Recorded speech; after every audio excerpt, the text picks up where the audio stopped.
Ayan, nagpapalambot ako ng karneng baboy para lalagyan natin ng pineapple and potato. Ito, nilalagyan ko ng paminta. Ayan. Tapos mamaya i-drain natin para mag-umpisa na tayo magluto. Medyo malambot na yung karne natin kaya i-drain na natin. Na-drain na natin. Lagyan na natin ng bawang.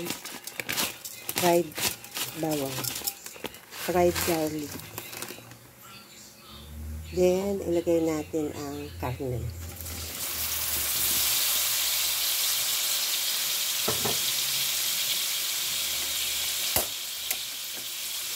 Ino-off ko yung kalan kasi fried na yung garlic natin. Baka masunog.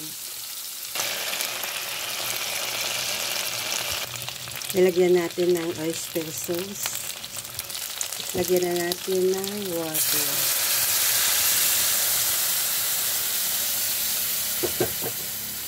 Tapos haluin natin.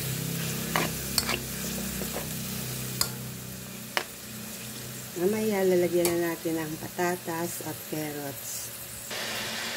Ilagyan natin siya ng toyo. Then ilagay natin ang patatas.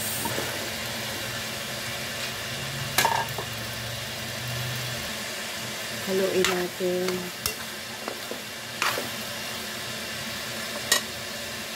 Lagay natin yung pork throat, yung pinagkuluan kanina.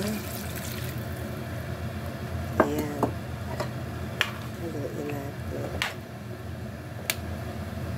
Tapos pakuluan natin. Lagyan natin ng cubes.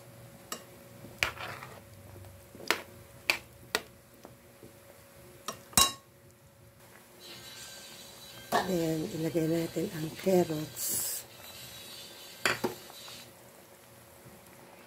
Lagay na natin ang pineapple tidbits. Ayan, ang pineapple tidbits. Haluin natin.